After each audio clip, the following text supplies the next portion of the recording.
Hello, friends, and welcome back to Stories About Entitled People. Let's start our video with a story in which some entitled Karen tries to ruin a vacation and ends up alienating everyone around her. But before we dive in, make sure to hit that subscribe button, smash the like if you enjoy the content, and ring that notification bell so you never miss a juicy story. Don't travel with a Karen. This happened 5 years ago when my friend from college, Gia, got engaged and was planning her wedding in Puerto Rico. She invited me and our other two college friends, Amy and Sherry, to the wedding. Things took a turn when Sherry went on a rant about Gia's fiancé, claiming he wasn't good enough for Gia and deciding she wouldn't attend the wedding. It was clear that jealousy played a role in Sherry's outburst. Amy and I, undeterred, planned to travel without her and turn the wedding trip into a relaxing vacation with upscale accommodations, daily beach visits, and plenty of good food and piña coladas. After some time, Sherry and Gia made up, and Sherry decided she wanted to join us on the trip. However, Sherry had a completely different idea of vacationing. She wanted a cheap Airbnb, adventurous excursions, and was on a tight budget. I had recently recovered from a severe injury and needed a more relaxing trip. Despite attempting to compromise, Sherry refused, so Amy and I booked our preferred hotel, while Sherry got a less appealing Airbnb nearby. I put my card down for everything with the agreement they'd Venmo me later, which turned out to be a big mistake. I paid for the rental car in San Juan, but Sherry, needing it more for her activities, left us stranded at the beach for hours. When she finally returned, she wanted to smoke pot in the car. "No way," I said. "You're driving and it's under my name. I'm not getting penalized." She got passive-aggressive and her attitude grew worse from there. One day we visited some caves, an activity I could physically manage. I was driving while Sherry gave directions. Her stoned state led to missed exits, and when I got frustrated, she snapped at me.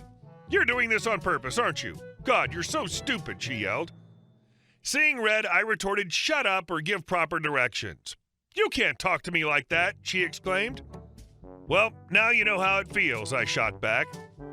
The rest of the trip was tense. At the wedding destination, Sherry's behavior worsened. I again paid for a golf cart we rented for the island. One night, after another of her bratty episodes, Amy and I escaped to get food. When I called to ask what Sherry wanted from a nearby bodega, she later berated me for forgetting items. "Where's the cheese? What am I going to eat my eggs with? Where's the Coke? What am I going to drink my rum with?" she demanded. Fed up, I confronted her.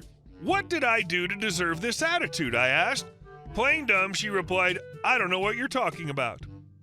I pressed further and she started calling me names and belittling me. I walked out, having had enough. When it was time to settle expenses, Sherry claimed I owed her for gas, reducing what she owed me for the golf cart. She then argued that she should only pay a fraction because she tried to avoid using it to stay away from me. "That's it," I said. "Keep your money, you bleep." She blocked me, so I lost it, emailed her more choice words, and told her we're never going to be friends again. I also mentioned that nobody wanted her at the wedding, especially the mother of the bride and the groom. Amy and Gia also cut ties with her, and none of us have spoken to her since. The silver lining? At the wedding, I met my now husband. So while I lost a toxic friend, I gained an amazing partner. Go with your instincts next time. If you get bad vibes with someone, just say no and save yourself a world of aggravation in the future. Life is too short to put up with this kind of garbage.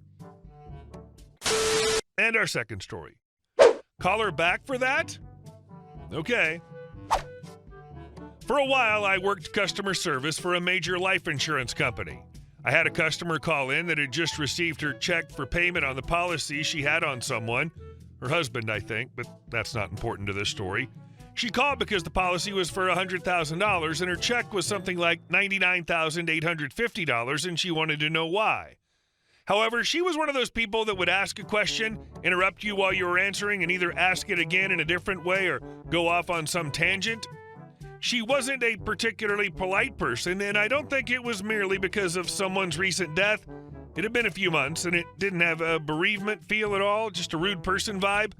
I fully felt that she was just a rude person. Eventually, I managed to give her the answer. We had subtracted a payment that was due that month and not yet paid to us from the payout. evening everything out in one transaction.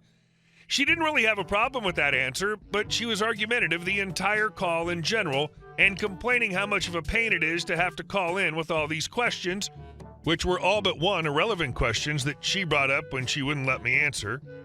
But as I was trying to get there, she was also asking all kinds of questions about her policy, which she had in front of her. She went off on many topics, including a bunch of things not related to what we were doing. She asked about, what's this, Type A policy and Type B policy.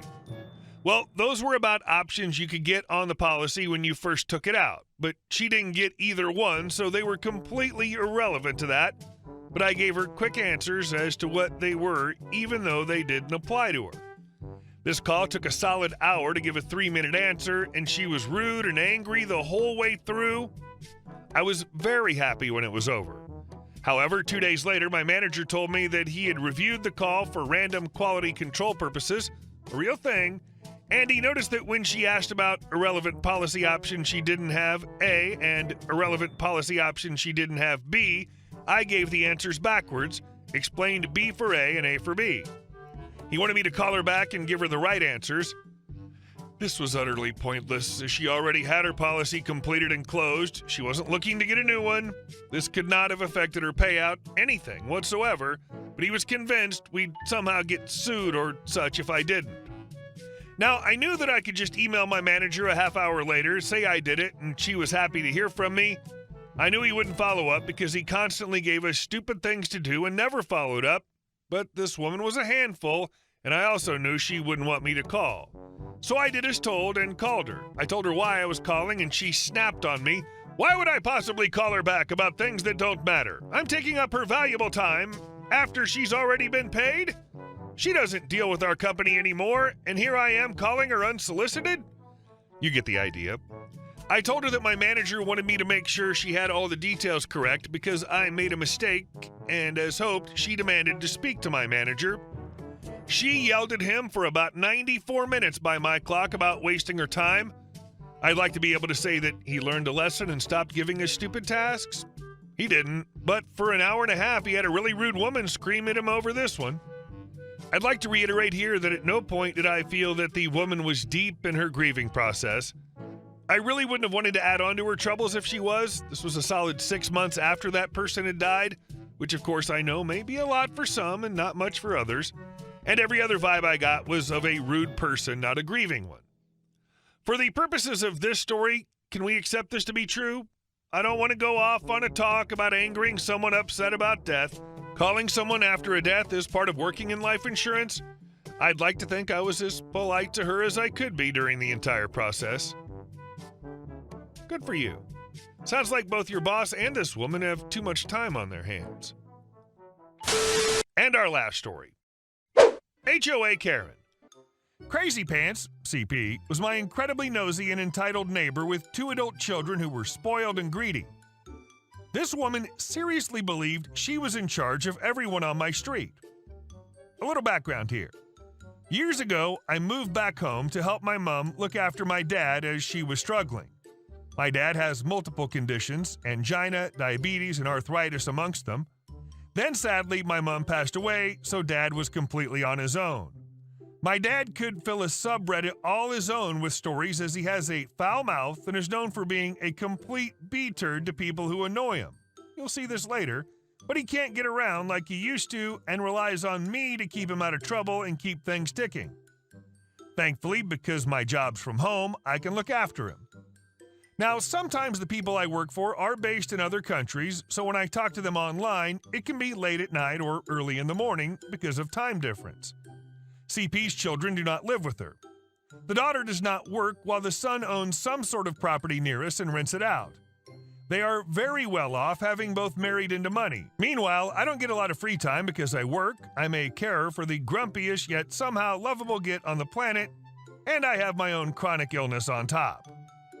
Now to the main story. I'd just been talking with the client. It was about 2 a.m. in the morning and I was downstairs.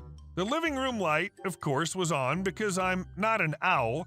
I was typing up something when there was a banging on the door. I was worried, as we had in the past had drunks on the door mistaking our house for some friend's place, and you never know what they may do. I open it carefully, and there's Crazy Pants. You can guess the key here. Crazy Pants. Excuse me, why are you awake? Me. Sorry? Crazy Pants. I want to know why you're awake. Me. Did we wake you or something? No noise has been made, and there was no way Crazy Pants would have seen our light on without leaving the house. In fact, she would often step out and do a late-night inspection of the street like she was looking for contraband. Crazy Pants. I don't think you should be up this late. Why are you up? Me. I don't think it's any of your business, but since you asked so sweetly, I'm working. Crazy Pants. But it's 2 a.m. Me. And it's my home. Are we now just pointing out random facts? Because this game is boring me. Crazy Pants. You should be asleep. Me. And yet here you are wide awake. Isn't it a miracle? We should form a club. Crazy Pants. I'm supposed to be going to the hairdresser's at 10 a.m. and I don't want you too tired. Now this has me super confused and I don't know how to respond for a few moments. Me. Excuse me. What does your hair appointment have to do with me? Crazy Pants. Well, I was going to get you to drive me to it. Edie and ES have important things to do, and you already do a lot for that very rude man. The least you can do as a neighbor is give me a lift. Me. What the? Are you completely off your rocker? Crazy Pants. What's the problem? You do stuff for your father all the time. Me. I would also like to point out I don't drive, let alone own a car, and even if I was up for letting you sit on the handlebars of my bike, why would I be taking you to the hairdressers? You have a daughter and a son with multiple fancy cars. Get one of them to take you, or get a taxi and stop bothering me over what I do in my own home. Crazy Pants. But they work. Like hell they do. I can't bother them. You're home all day. Me. I work from home. Like I was doing before you banged on the door. Now please go away. It was at that point I discovered my dad had been woken up and was now leaning out of the bedroom window listening to the whole thing.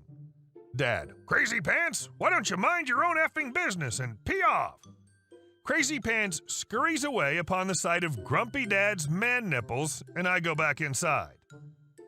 The next day, the daughter arrives to take Mother Dearest to the hairdresser. I was coming out to walk the dog and got death stares from them both. It was at this point my dad opened the living room window and shouted at Crazy Pants, Dad, and get your effing mustache waxed. Thanks for making it less awkward, Dad. The kids are married to money, XD, that's amazing. I would have straight up shut the door on her after I saw her face, but I love the way you and your dad dragged on the conversation. Hey guys, thank you all for watching the video. I'll see you in the next one.